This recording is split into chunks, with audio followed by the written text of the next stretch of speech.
Olá! Prontos para mais uma aula do Escola Bíblica do podcast do Projeto Orar Sem Cessar? Sejam muito bem-vindos. Como você sabe, nós estamos estudando os Evangelhos. Hoje é a nossa sétima aula do Evangelho de João. Hoje vou fazer um epílogo, um remate. Ficou faltando o último capítulo do Evangelho de João. Só para relembrar, na aula passada nós vimos a crucificação e o sepultamento do Senhor Jesus. Vimos ainda no livro de João o túmulo vazio, as aparições de Jesus, né, depois da sua ressurreição. Hoje, como eu disse, nós vamos concluir, fazer esse arremate do livro de João e vamos fazer uma conclusão dos 4 livros, dos 4 evangelhos que nós já estudamos. Eu quero, inclusive, relembrar alguns assuntos, né, algumas palavras-chave para ficar guardado no nosso coração, na nossa mente. E vou explicar um pouquinho do agrupamento dos evangelhos, como eles foram agrupados, né? Como a igreja primitiva começou a usar é, as cartas escritas, né? Os evangelhos. Bem, o último capítulo de João, ele consiste na narração sobre a terceira aparição do Senhor Jesus aos discípulos. A gente já tinha visto a aparição dele para os seus discípulos, para Maria Madalena, conforme João relata. E a história contada agora acontece nas margens do Mar da Galileia, não mais em Jerusalém. Quando o Senhor aparece para ele, pede para eles, né, ir encontrar com eles na Galileia. Então, muito provavelmente, porque o Senhor Jesus já havia, né, falado com eles que ele ia. Isso está escrito, parece que também no livro de Mateus, conforme a gente já viu, falando: olha, eu vou adiante de vocês para Galileia. Então, muito provavelmente, os discípulos saíram de Jerusalém e foram para Galileia. Foram, claro, para o mar, eles eram pescadores. Está escrito assim, lá no livro de Mateus: mas depois de eu ressuscitar, irei adiante vós para a Galileia. Os discípulos estavam pescando quando Jesus se manifestou a eles. Muito claro, né? Eles eram pescadores, devem ter ficado esperando um tempo, porque durante esses 40 dias após a ressurreição, algumas testemunhas, né, testemunhas oculares, aquelas que tinham contato com o Senhor, registraram que foram 10 aparições de Jesus depois que ele ressuscitou. O fato dos discípulos estarem ali pescando, né, claro, eles eram pescadores, e talvez também por estar esperando já há algum tempo que o Senhor aparecesse. O que pode ter demorado, né, mais até do que o previsto. Nem sempre as coisas acontecem na hora e do jeito que a gente quer. Por isso, talvez Pedro disse: vou pescar. E os outros, claro, decidiram segui-lo. Mas, segundo a palavra, a pesca não foi produtiva, né? Logo de manhã, depois de uma noite de tentativas, o Senhor Jesus aparece e pergunta para eles: filhos, tendes alguma coisa de comer? E eles responderam: não. Então o Senhor Jesus fala: lançai a rede à direita do barco e achareis. Até esse momento, os discípulos não tinham percebido que o homem que estava ordenando que lançasse as redes, que falavam com eles, fosse o Senhor Jesus. Mas, puxando as redes e vendo-as, né, cheias de peixe, o apóstolo João disse a Pedro: é o Senhor.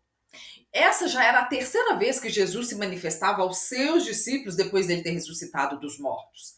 E após terem sido alimentados por Jesus, ele se aproximou de Pedro e por 3 vezes fez-lhe uma pergunta similar, né? Aqui o Senhor mostra a sua misericórdia. Quando nós pecamos, né, nós erramos, ele nos dá a chance de redimir daquilo que nós fizemos, né? E por isso ele fez a mesma coisa, foi isso que ele fez com Pedro. Por 3 vezes Pedro negara Jesus, né? E por 3 vezes ele teve a oportunidade de afirmar, né? As mesmas 3 vezes o seu amor ao mestre, ao Senhor Jesus, né? Então, a primeira pergunta, né? Depois deles terem jantado, disse Jesus a Simão Pedro: Simão, filho de Jonas, ama-me mais do que a estes? Esse amor aqui que o Senhor Jesus se refere, né, é o amor ágape, um amor que não busca seus próprios interesses, é um amor desinteressado, puro, genuíno, é um amor altruísta, sacrificial, incondicional. Esse amor é frequentemente associado à devoção a Deus, né? E claro, diante dessa pergunta, Pedro respondeu: Sim, Senhor, tu sabes que te amo. Esse amor agora que Pedro fala, né? Sabes que eu te amo, é o amor filos, né? Esse amor filos é um sentimento forte e profundo do coração, um amor que transmite também a ideia de parceria, companheirismo, amizade, sendo muito empregado para designar o relacionamento de afeição entre entes queridos, né? A, a segunda e terceira pergunta exemplificam a mesma forma de amor da primeira pergunta, né? De amor ágape e amor filos. Então o Senhor tornou a dizer segunda, né? Simão, filho de Jonas, ama-me. Esse amor ágape, né? E logo Pedro respondeu da mesma forma: Sim, Senhor, tu sabes que te amo, né? O amor filos. E na terceira vez, e o Senhor fala com ele toda vez que ele sim, sabe que tu sabes que te amo, o Senhor fala com ele: apacenta as minhas ovelhas. O Senhor ali estava mostrando para ele: sim, tu tá perdoado, né? Continua a obra, continua na minha presença. Né? Porque muitas das vezes, quando nós erramos, a primeira coisa que a gente pensa é: eu não sou merecedor de estar aqui na presença do Senhor, né? Eu não, muitas das vezes a gente pensa em sair da presença do Senhor. Por isso o Senhor fala: apacenta-te, né, as minhas ovelhas. E na terceira vez a mesma pergunta: Simão, filho de Jonas, amas-me? Né? Simão, nessa terceira vez, se entristeceu, porque pela terceira vez o Senhor pergunta: amas-me? E disse-lhe: Senhor, tu sabes tudo, tu sabes que eu te amo. E Jesus novamente disse: apacenta as minhas ovelhas, né?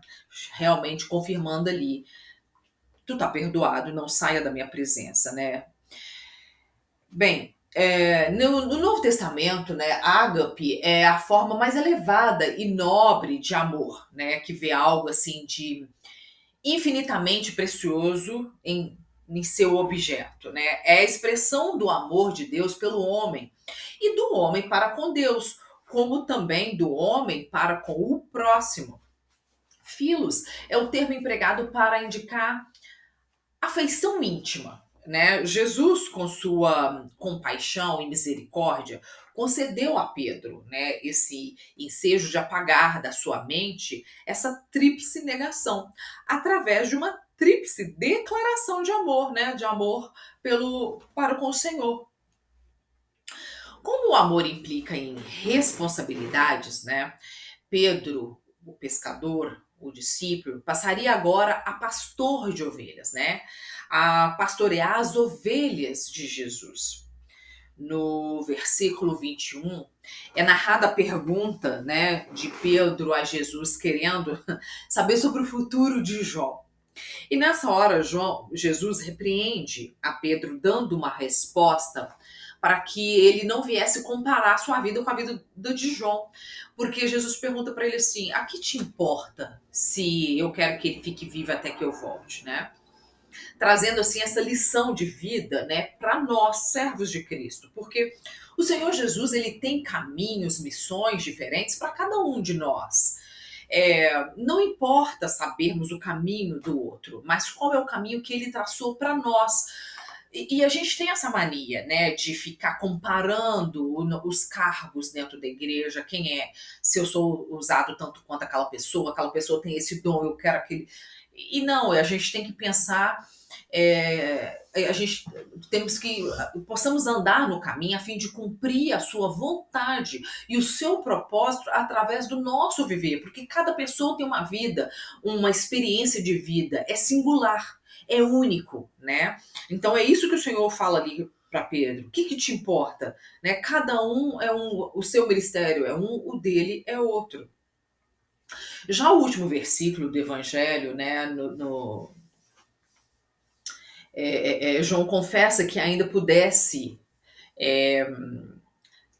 que não teria como relatar, né? João fala ali no versículo 25, João termina o capítulo falando que ele não teria como relatar todas as coisas que Jesus tinha feito, né? E claro, que ele presenciou, ele fala, ainda que eu pudesse, né, não teria como relatar, escrever, não haveria, João fala que não haveria livro suficiente em todo o mundo, né, que coubesse todas as coisas, né, que precisava ser escrita. Não haveria espaço em livros que pudesse conter todas as manifestações de Jesus. Então, esse foi o capítulo último do livro de João, né?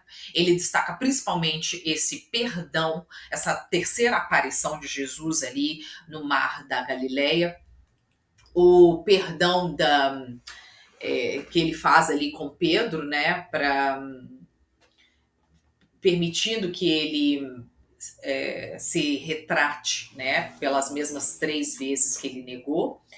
E João termina o seu livro falando que ainda que ele quisesse, não haveria livros que coubesse todas as histórias, né? Tudo que ele presenciou, todos os milagres, né? Todos os feitos do Senhor Jesus. Bem, nós terminamos os quatro evangelhos. Vimos até hoje uma introdução, né? Até eu acho que um pouco mais de introdução, nós entramos em histórias, fatos narrados, historicamente, né? Nós não só vimos os milagres, os feitos de Jesus, nós não só vimos a parte ministerial, mas vimos também um pouco da história narrada nos 4 evangelhos, né? E fazendo esse retrospecto, né, desse estudo que nós vimos, a gente vai analisar agora certos aspectos específicos, né? Os temas gerais, que são importantes para distinguir cada um dos 4 evangelhos. Por exemplo, o livro de Mateus, como a gente já estudou, ele representa a figura do homem. Lembra lá em Apocalipse, né, do querubim que aparece com 4 rostos? O livro de Mateus, ele representa a figura do homem, pois ele inicia o livro com a genealogia de Jesus. Ainda devemos lembrar que Mateus ele prega para para os judeus, né? Citando por diversas vezes no seu livro os feitos dos profetas, as profecias, né, as falas dos profetas lá no Novo Testamento, porque ele estava falando para um povo que conhecia, né, o Velho Testamento, né? Mateus era ainda conhecido como Levi.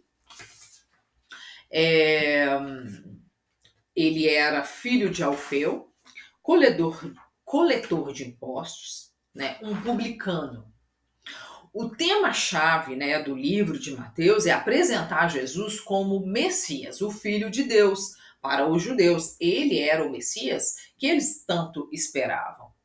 Já o livro de Marcos representa a figura do leão, pois ele inicia o livro falando voz do que clama no deserto. Marcos prega para os gentios, né, para cristãos que não eram judeus. Marcos não foi um dos 12 apóstolos seguidores de Cristo, isso é bom lembrar.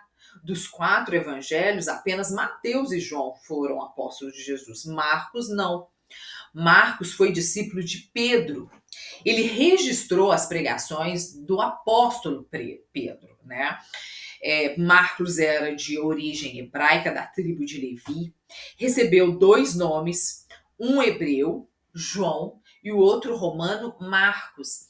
Ele era primo de Barnabé, que foi companheiro de viagem do apóstolo Paulo.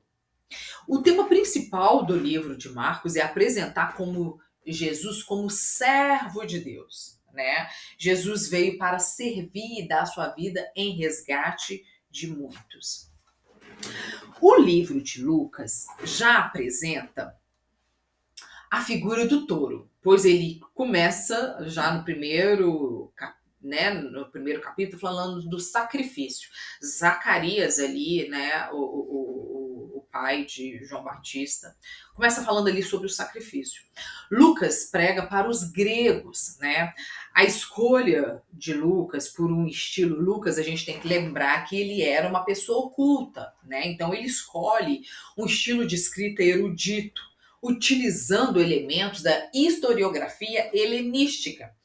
Reflete sua intenção de se comunicar eficazmente com um público educado, familiarizado com as convenções literárias greco-romanas, né?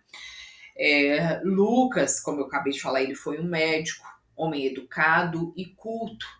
Ele também não foi um dos 12 apóstolos de Cristo, e Lucas nem conheceu o Senhor Jesus. Marcos provavelmente conheceu o Senhor Jesus, né? Conforme a gente já tinha visto no estudo de Marcos.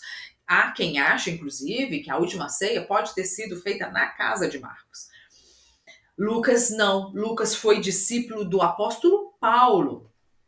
Ele escreveu a história de Jesus Cristo para um homem chamado Teófilo, né? O que Lucas fez? Ele procurou várias pessoas que tinham andado com o Senhor, que teve contato com o Senhor, investigou cuidadosamente todas as informações e foi fazendo um compilado ali, né, sobre os acontecimentos para criar uma biografia organizada e fiel. Tanto é que Lucas tem ainda no seu livro parábolas que só ele conta, né? Lucas escreveu aos gentios, apresentando Cristo como o Filho do Homem. Ele apresenta Jesus como aquele que veio do céu, nascido de uma virgem, a fim de buscar e resgatar os pecadores. Um detalhe importante, como eu acabei de falar aqui do livro de Lucas, são as 11 parábolas que são exclusivas do seu livro, porque Lucas foi muito minucioso, né? Procurando, conversou com várias pessoas e fez um compilado. Ele organizou histórias que os outros evangelistas esqueceram, né, de colocar no seu livro. Já o livro de João, que nós estamos terminando hoje, ele representa a figura da águia, pois ele inicia falando do verbo que se tornou carne.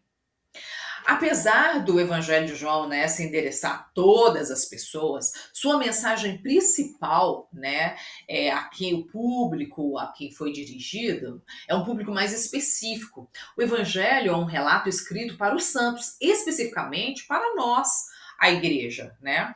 João é filho de Zebedeu e provavelmente de Salomé, irmão de Tiago, que também pertenceu ao grupo dos 12 discípulos de Jesus, né?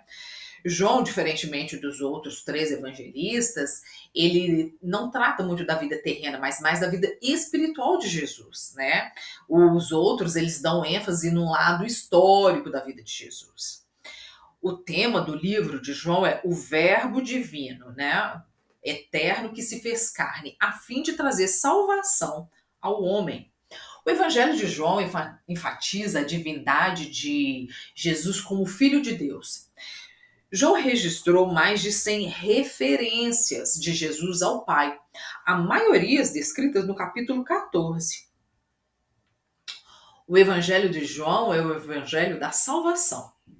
Ainda que as línguas, né, sejam diferentes e mesmo considerando as mais variadas versões, a mensagem da Bíblia continua a ser a mesma, né, quando a gente compara os 4 evangelhos. É verdade, né, que foram escritas por seres humanos, mas apenas uma mente dirigiu, né, e inspirou, que foi a mente divina, a mente de Deus. Porque veja bem como a distância de uma escrita da outra, né? Lucas mesmo nem conheceu o Senhor Jesus e a mensagem é a mesma, né? Falar sobre a redenção, né? A salvação do Senhor Jesus. Por isso a mensagem é única, perfeita e eficaz. É uma mensagem completa. Os evangelhos tratam da personalidade única de Jesus. Deus tornou-se carne para redimir o homem do pecado. Os 4 evangelhos têm como objetivo principal retratar Jesus como Senhor e Salvador. Não tem, portanto, uma finalidade de narrar toda a sua história, né, com pormenores. Muitas pessoas ficam querendo saber da infância, da adolescência, de Jesus, enfim. A finalidade é falar que ele veio, né, redimir o homem do seu pecado. Esses livros podem ser considerados incompletos, né, sobre o aspecto histórico, mas não deixa nada a desejar quanto à revelação do Filho de Deus como Salvador da humanidade. E este é o ponto fundamental da fé, a derrota da incredulidade. Ó Senhor, que o Mestre revelado, né, através dessas páginas do Evangelho, possam, em nome de Jesus, iluminar nossas mentes e nossos corações, nos dirigindo ao perfeito conhecimento da vontade de Deus em nós, para todo sempre. Amém. Né? Que toda vez que possamos ler, ver um estudo, que isso esteja no nosso coração. Que a palavra nos dirija ao perfeito conhecimento da vontade de Deus para a nossa vida. Né? E, bem, nós concluímos.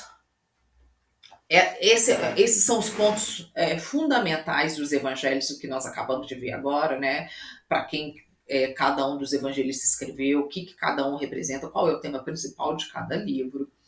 E o que fica mais que chama a nossa atenção, que todo mundo quer saber, né? Claro, quando a gente vê assim um livro todo escrito, tudo certinho, a gente quer saber como é que isso chegou, né, nas mãos da igreja primitiva.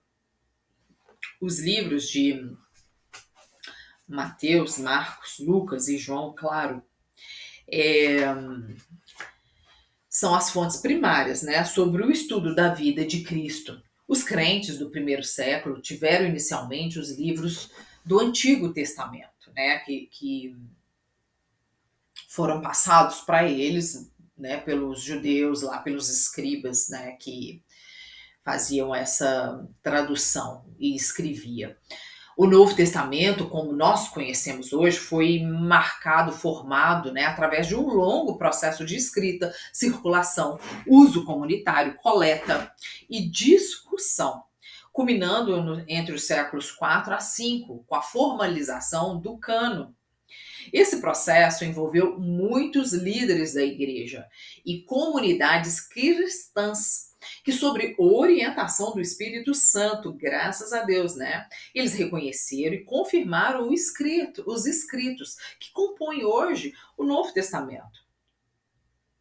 Durante um período de 100 anos, de 50 a 150 depois de Cristo, aproximadamente, começaram a circular entre as igrejas certos documentos, né? As epístolas, os evangelhos, os atos, Apocalipse, os sermões, os ensinos. Os líderes da igreja primitiva, como Irineu, Orígenes, Atanásio e outros, tiveram um papel crucial em reconhecer, discutir e defender os escritos que consideravam inspirados, né? Os concílios de Hipona e Cartago foram decisivos na formalização do cânon do Novo Testamento. Os escribas, né, os copistas e também os copistas desempenharam um papel vital ao preservar, copiar e distribuir esses textos entre as comunidades cristãs, né, dado a preciosidade do ensino que comunicavam. Os líderes da igreja primitiva acharam por bem juntar essas matérias, né, esses materiais, para não se perder, né, e também saber como usá-las, ensinando-as nas igrejas na época, né. Há alguma evidência que indica que a primeira coleção consistia em as 10 cartas de Paulo, que foram juntadas e publicadas mais ou menos no ano 100 depois de Cristo, né? Lá pelo ano 115 a 125 depois de Cristo, uma segunda porção foi coletada. Eram os 4 evangelhos. O resultado da publicação desses livros trouxe o maior benefício à igreja, né? Através dos anos, aí outros livros começaram a ter as suas posições também asseguradas no cânon, né? foram sendo escritos, passados à frente, né? Passados pela igreja. Então, mais ou menos lá pelo fim do século IV, o cânon estava completo e encerrado. Esse cano resistiu às divisões da igreja, às heresias, às perseguições, destruição dos fanáticos, dos incrédulos através dos anos, né, das guerras. Por quê? Porque o Senhor Deus estava nesse processo o tempo todo, né? Foi ele que inspirou os escritores, foi ele que guiou a igreja primitiva na escolha dos livros. Deus sempre soube, né, qual é a indispensável e vital importância das escrituras sagradas para o crescimento da igreja do primeiro século e de nós até hoje, das igrejas que viriam através dos séculos. Como é por isso que nós cristãos acreditamos na palavra, né, nesse mover, porque a gente sabe que por tudo isso, né, pelas divisões, pelas heresias, pelas guerras, pelas confusões, era impossível da Bíblia estar nas nossas mãos nos dias de hoje. Mas, realmente, foi pela presença do Senhor, pela instrução, pelo mover do Espírito, que hoje nós temos a palavra nas nossas mãos. Bem, nós terminamos os 4 evangelhos, né? Na próxima aula, vamos ver fazer um epílogo também, né? Fechar os evangelhos falando das características dos evangelhos sinóticos, dos 3 primeiros, Mateus, Marcos e Lucas, né? Das características dos 3 que difere da de João. Depois a gente vai falar também das características do evangelho de João. Vamos terminar, concluir, né? Qual é a esperança que o evangelho nos traz, nos dá, né? Que ele traz ali para a igreja, que ele traz ao povo de Deus e para aqueles que ainda, né, vão ouvir da mensagem da cruz. Bem, quero te agradecer por estar aqui comigo e dizer que por hoje é só. Acompanhe as próximas aulas do Escola Bíblica do podcast do projeto Orai Sem Cessar. Até mais!